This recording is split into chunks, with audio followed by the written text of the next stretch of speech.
Bonjour et bienvenue à Point A, une nouvelle émission à caractère économique, mais surtout politique.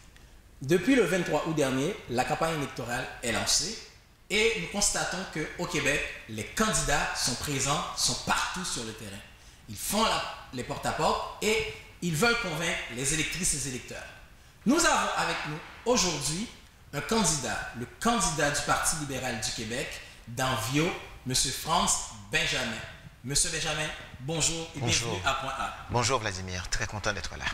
Monsieur Benjamin, on vous connaît comme conseiller municipal, que jusqu'à récemment vous l'étiez encore, et vous avez décidé de vous jeter dans l'arène provinciale. Pourquoi cette décision? Mais alors, simple, donc dans la mesure où depuis les dernières années, je me suis engagé totalement et complètement pour ce quartier, pour le quartier Saint-Michel. C'est quand même, je dois le rappeler, c'est le quartier qui m'a accueilli avec ma famille, donc lorsque nous sommes arrivés au Québec très jeunes. Et pour moi, je donne au quartier Saint-Michel ce que Saint-Michel m'a donné au cours des dernières années.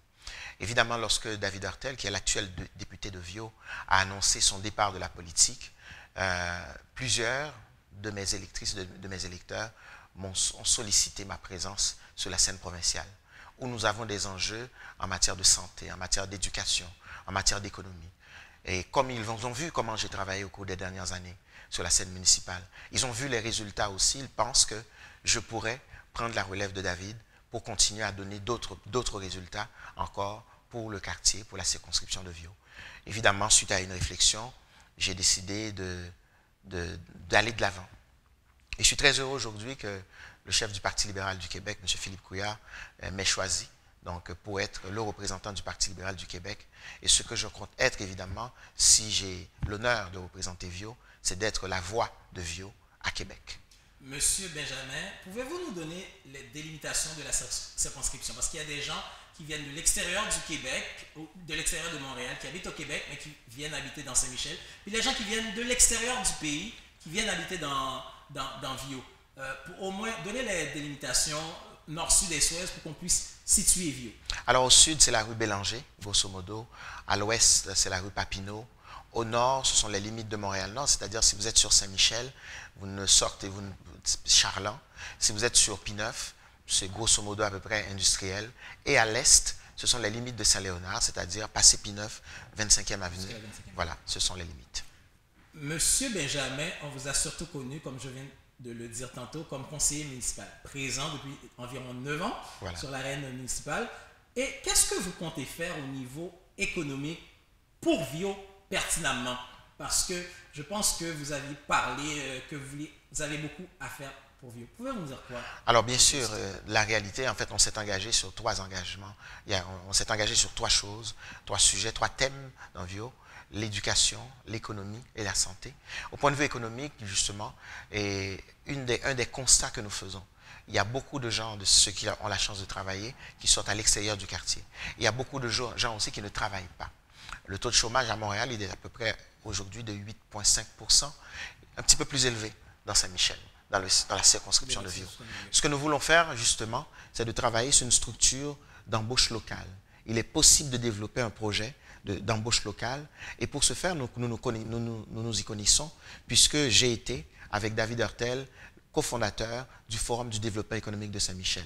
Déjà, au cours des dernières semaines, j'ai eu à rencontrer plusieurs chefs d'entreprise, donc des donneurs d'ouvrages, des donneurs d'emploi dans la circonscription, qui m'ont déjà dit, Franz, écoute, si tu pars avec une initiative comme ça, on est avec toi, on s'engage avec toi. Alors voilà le type d'engagement qu'on veut, voilà les genres de projets qu'on va réaliser au cours des prochaines années, permettre à plus de gens de la circonscription de pouvoir trouver du travail et permettre aussi à plus de gens de la circonscription de pouvoir travailler chez eux. Quand je rencontre par exemple quelqu'un comme Williamson que j'ai rencontré et non loin du parc au Villa-les-Garés il y a quelques jours, qui me dit qu'il est obligé de se rendre à Montée-de-Liesse, donc pour aller travailler. Si dans la mesure où Williamson aurait pu se trouver un emploi dans Saint-Michel, il n'aurait pas à faire 1h30 de voyage à tous les jours, 3 heures si on compte l'aller-retour. Donc on veut travailler sur cette stratégie-là, permettre à plus de gens dans le quartier de pouvoir se trouver un emploi dans le quartier. C'est possible. Monsieur Benjamin, un des enjeux de cette élection-ci, c'est l'immigration, justement, parce que Saint-Michel est quand même un comté, une circonscription multiethnique. On a entendu, puis d'ailleurs bientôt le débat des chefs, ça va ressortir beaucoup. Qu'est-ce que vous pouvez dire, vous pouvez amener à ces gens-là, ces Québécois de souche et à ces néo-Québécois qui viennent dans votre circonscription pour qu'ils se sentent chez eux? On constate qu'au niveau de ce débat actuel, la plupart des immigrants ou des néo-Québécois nés à l'extérieur du Québec ne se sentent pas chez eux. Comment vous allez régler ce problème-là? Ben écoutez, j'en aurais beaucoup à dire. J'en aurais beaucoup à dire sur ce sujet-là. Ce que je tiens à dire à tout le monde, à celles et ceux qui nous regardent aujourd'hui, l'immigration, c'est une richesse. C'est une richesse pour la société québécoise. C'est une richesse d'un point de vue économique, du point de vue social, du point de vue culturel. Donc, c'est la première des choses. Nous ne pensons pas que l'immigration soit une menace pour le Québec. 95% aujourd'hui des Québécoises et des Québécois, donc peu importe leurs origines, parlent français. Donc aujourd'hui, le français, contrairement à ce qu'on dit, n'est pas menacé. Au contraire. Maintenant, ce que nous avons à faire, c'est de nous assurer que les personnes que nous accueillons, que nous puissions leur donner les leviers pour qu'ils puissent s'intégrer au niveau économique dans la métropole. Et déjà, c'est déjà commencé. Je vais vous donner 2 exemples. Un premier, il y a 1 an exactement, David Hurtel, ministre de l'Immigration, a déployé la stratégie de régionalisation de l'immigration, qui a permis justement à des dizaines et des dizaines de Québécoises et de Québécois de différentes origines de pouvoir se trouver un emploi en région. Je pense entre autres à l'appui qu'on peut donner à des organismes communautaires, à des organismes comme les MRC par exemple, pour mieux soutenir l'accueil et l'intégration des immigrants. Et en évoquant cela, je pense entre autres à la région des Laurentides, à Saint-Jérôme par exemple. Il y a un organisme qui s'appelle le Coffret, qui fait un travail extraordinaire au niveau de l'accueil et de l'intégration des immigrants. Maintenant, une fois parlé de l'accueil et de l'intégration des immigrants, il faut aussi parler de la rétention des immigrants. Et c'est à ce niveau-là que, pas plus tard que cette semaine, le gouvernement, l'équipe du Parti libéral, a annoncé des montants additionnels de 10 millions de dollars pour travailler sur la rétention des immigrants. Parce qu'une fois les gens arrivés en région, ils s'occupent d'un emploi, il faut qu'on ait des stratégies pour pouvoir les garder en région. Il y a aussi des mesures qui ont été annoncées additionnelles au niveau de la francisation des immigrants. Francisation en entreprise. On parle d'un montant de 15 millions de dollars qui a été annoncé. C'est un montant qui ira notamment aux commissions scolaires, aux organismes communautaires qui travaillent dans le chantier de la francisation. Voilà des mesures concrètes. Et autre chose que j'aimerais annoncer et rappeler aussi par rapport à ce débat sur l'immigration. M. Legault a annoncé qu'il allait couper dans les programmes, qu'il allait s'attaquer au programme de réunification familiale. J'aimerais rappeler à celles et ceux qui nous écoutent, qui nous regardent aujourd'hui, que la plupart du temps, je pense entre autres à des communautés comme les communautés latino-américaines, comme la communauté haïtienne, comme les communautés maghrébines ou d'autres communautés africaines. Ce sont des communautés qui ont pu, justement, au cours des dernières décennies, bénéficier des programmes de réunification familiale. Donc, s'attaquer au programme de réunification familiale, c'est s'attaquer, c'est diviser les familles, c'est s'attaquer justement à cette perspective qu'ont justement jusqu'à présent plusieurs communautés. Et ça, j'invite les gens à une très grande prudence. Le seul chef de parti qui affirme ce qui suit, et je vais le citer, c'est Philippe Couillard. Il a dit « Nous sommes toutes et tous Québécois, peu importe notre date d'arrivée au Québec, et nous sommes très fiers aussi d'être Canadiens. » Donc, on constate que le fédéralisme chez le Parti libéral du Québec est très présent. Mais monsieur Benjamin, touchons à l'autre aspect aussi, l'éducation. J'ai compris que dans cette campagne, il y a beaucoup, les partis, soit le Parti libéral, soit la CAQ, soit Québec solidaire, où le Parti québécois est un peu plus gourmand au niveau des dépenses. Vous promettez beaucoup de choses avec beaucoup d'argent. Dans un premier temps, si on ne veut pas taxer les Québécois, sachant que les Québécois, nous sommes taxés davantage en Amérique du Nord, où et comment vous allez trouver l'argent pour réaliser toutes ces promesses? Ça tombe bien, ce matin, on a présenté le cadre financier du Parti libéral du Québec, un cadre financier qui nous permet de manière mesurée, de manière responsable, de dire que les engagements sur lesquels on s'est avancé auprès des Québécoises et des Québécois, ce sont des engagements responsables qu'on est capable de livrer avec les marges budgétaires qu'on aura justement dans un contexte de soubresaut de l'économie, mais dans un contexte aussi de prospérité économique. Il faut parler de soubresaut de l'économie, mais de prospérité économique. On est capable de livrer la marchandise. Lorsqu'on a annoncé cette semaine, par exemple, la gratuité la gratuité du transport en commun, la gratuité des autobus et du train et du métro. Donc, pour les étudiants à temps plein et pour les personnes âgées, c'est un coût de 200 millions de dollars. Ce montant-là, c'est vérifiable, on sait où aller chercher, on les a. Lorsqu'on a annoncé, par exemple, la gratuité de l'assurance dentaire, on va étendre l'assurance dentaire pour les jeunes jusqu'à 16 ans et pour les personnes âgées qui bénéficient du supplément du revenu garanti, vous voyez, ce sont là des annonces concrètes. Nous, ce sur quoi on veut travailler, c'est qu'on veut faciliter la vie des Québécoises et des Québécois. Et comment le faire? Ce n'est pas compliqué. C'est en regardant scrupuleusement quelle est la réalité, quelles sont les entraves à la vie des gens, comment on peut y remédier. Et c'est ce que nous faisons à travers nos engagements. Mais M. Benjamin, mais pourquoi que tous les partis politiques, tous partis confondus, attendent toujours à la veille d'une campagne électorale ou pendant la campagne pour faire de telles promesses? Dans notre cas, nous, on n'a pas attendu.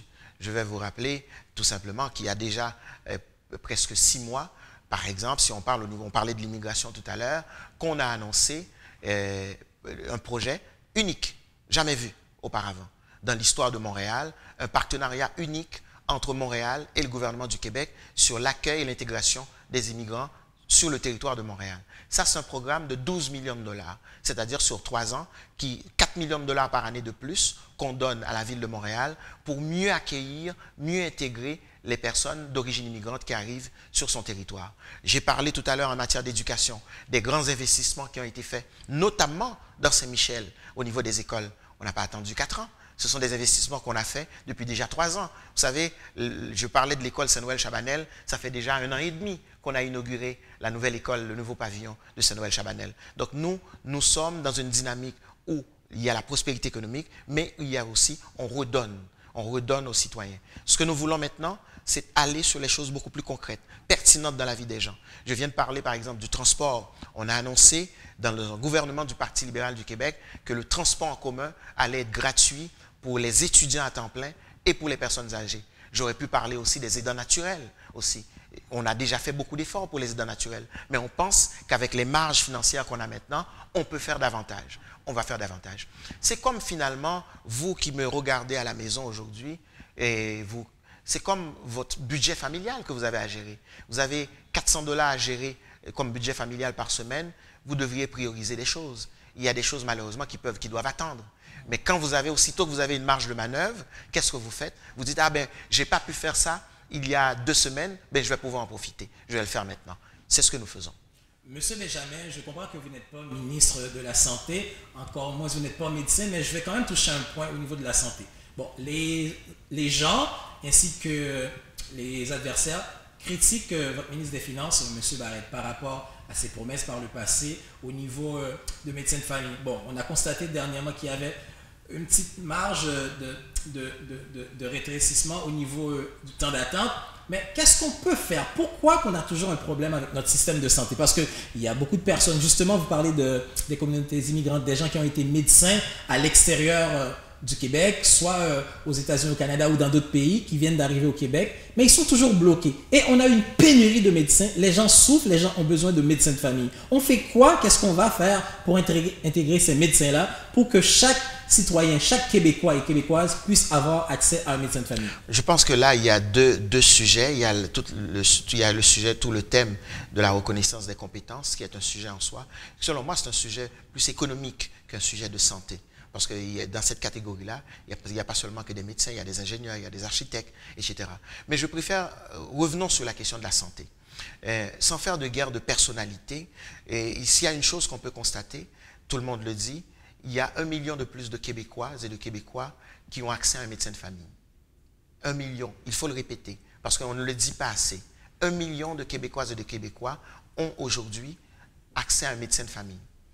On constate une réduction du délai d'attente dans les urgences. On n'est pas satisfait. On veut aller encore plus loin.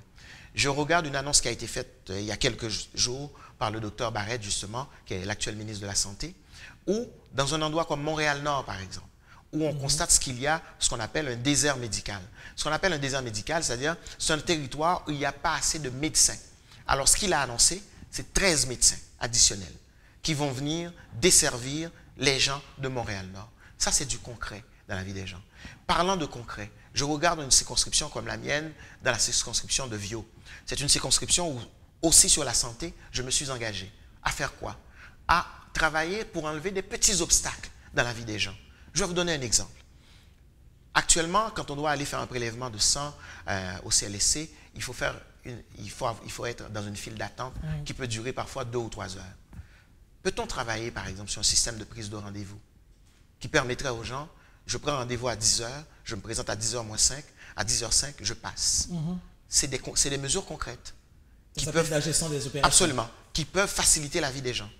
Je suis en contact avec plusieurs pharmaciens de la circonscription de Vio.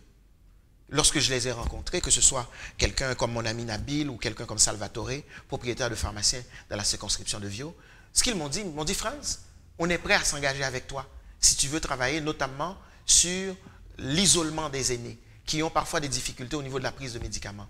C'est un engagement concret que nous prenons aussi en matière de santé au niveau de Vio, à faciliter la vie, surtout des aînés, à briser l'isolement des aînés qui ont beaucoup de difficultés d'accès par rapport aux services de santé. On peut y arriver parce que nous connaissons les acteurs, nous connaissons le terrain, nous connaissons la réalité des gens, on va y travailler ensemble. Donc, si le Parti libéral prend le pouvoir le 1er octobre prochain, est-ce que vous vous engagez à justement donner plus de pouvoir aux pharmaciens, aux super infirmières, afin qu'ils puissent desservir la population médicale qui est vieillissante au Québec? En fait, l'engagement que j'ai pris, c'est un engagement local à travailler davantage avec les acteurs de la santé, les acteurs locaux de la santé, que ce soit par exemple le CIUS, que ce soit les cliniques, que ce soit aussi les pharmacies, les organismes communautaires. On a des organismes communautaires qui interviennent aussi en matière de prévention de la santé et aussi en matière d'accompagnement. Il faut travailler avec tout ce monde-là ensemble pour mieux comprendre et surtout pour mieux agir auprès de nos aînés, particulièrement en matière d'accès à la santé. Monsieur Benjamin, je sais que vous êtes super pressé. Je ne peux pas vous laisser partir sans toucher rapidement le point des chauffeurs de taxi, oui. Nos ambassadeurs qui ont été pris avec la perturbation d'Uber. Bon, le gouvernement du Québec, avant le déclenchement des élections, a annoncé une enveloppe budgétaire. Comment ça avance? Ça avance très bien. Ça avance très bien. J'en profite d'ailleurs pour saluer et remercier tous mes amis dans l'industrie du taxi, tous mes amis de longue date et qui sont très très proches de moi et qui savent que pour moi, comme je l'ai toujours dit, à titre de conseiller municipal, et je le dirai aussi comme futur député, si j'ai la chance de l'être, et comme membre de la communauté haïtienne, que l'industrie du taxi, quand l'industrie du taxi est fragilisée, c'est la communauté haïtienne qui est fragilisée. Et maintenant, ce que je sais, c'est que la plupart des chauffeurs, Revenu Québec a déjà écrit à tous les chauffeurs de taxi, propriétaires uniques, pour les compensations. La plupart des chauffeurs que j'ai rencontrés, lorsque je leur pose la question, avez-vous retourné l'enveloppe réponse? Oui, ils l'ont retourné. Il y en a même qui l'ont retourné par courrier recommandé. Ça, je salue ça. Et ce qu'on m'a dit, on m'a annoncé que les chèques devraient commencer à arriver. Fin du mois de septembre, début octobre, ils devraient commencer à recevoir leurs chèques. Et ça, je suis très heureux de cette nouvelle. On n'est pas encore satisfait. On va plus loin. Comme l'engagement du Premier ministre du Québec, il l'a tenu à le faire. On va continuer à travailler notamment sur un mode de compensation pour les propriétaires à multiples permis, parce qu'actuellement, ce qu'on compense, c'est les propriétaires uniques que nous compensons. Donc évidemment, cet engagement-là, c'est aussi le mien et je vais y veiller à ce que ce soit matérialisé dans le cadre d'un gouvernement du Parti libéral du Québec. Et je dois rappeler, Vladimir aussi, qu'actuellement, le seul parti dans la course électorale qui s'est engagé à compenser les chauffeurs de taxi, l'industrie du taxi, c'est le Parti libéral du Québec. Et ça, j'invite les gens qui nous regardent à porter très très attention au moment d'aller voter. Il y a beaucoup de gens qui actuellement critiquent, mais qui proposent très peu à la communauté haïtienne. Monsieur Benjamin, en 1 minute, et je vous laisse partir, sachant que vous allez prendre la place d'un député qui a été ministre, est-ce qu'on aura la possibilité de vous voir dans un éventuel gouvernement du Parti libéral le 1er octobre prochain? Ce sur quoi je travaille actuellement, et le mandat que j'ai de mon chef, c'est d'aller à la rencontre des électrices et des électeurs de Vio, c'est de partager le programme électoral de Vio, c'est d'écouter les gens de la circonscription, c'est de travailler avec eux sur une plateforme, ça c'est fait, et c'est de m'engager avec eux. Et cet engagement-là, il est au quotidien, comme au cours des 9 dernières années. Maintenant, vous savez, je travaille aussi pas seulement dans Vio, mais je travaille pour une victoire du Parti libéral du Québec dans toutes les circonscriptions du Québec. Et le 1er octobre, ce sont les Québécoises et les Québécois qui parleront. Monsieur Benjamin, merci beaucoup. Alors, c'était Frantz Benjamin, Monsieur Frantz Benjamin, candidat dans Vio avec le Parti libéral du Québec. Monsieur Benjamin, bon succès. Merci. Et nous, on revient après la pause.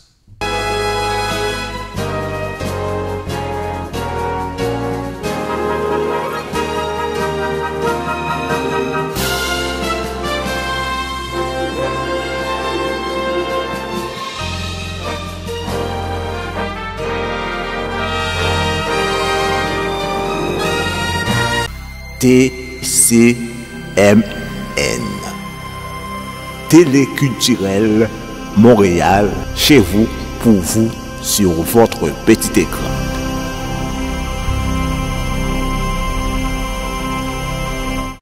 Je veux dire merci à nos commanditaires, Citadel Imo avec M. Paul-Étienne Tillus et Clermat Salon de coiffure. Il restera à vous, Québécoises et Québécois, le 1er octobre prochain, de prendre des décisions. Nous vous disons merci d'avoir suivi notre émission parce que c'est une émission pour vous donner de l'information, mais la vraie information, la bonne information, l'information qu'il vous faut. Alors, la semaine prochaine, nous allons accueillir d'autres candidats, d'autres partis politiques. Restez branchés à l'affût de votre télévision, la télé culturelle média, parce que c'est votre télévision. C'est la télévision qui ne va pas vous mentir et c'est surtout la télévision qui se veut d'être l'alternative pour vous donner l'information telle qu'elle n'a jamais été. L'information juste. Puis, merci beaucoup. C'était votre animateur et journaliste Vladimir Jelin. Comme on dit, TCMN Téléculturel Montréal, chez vous, pour vous, sur votre petit écran.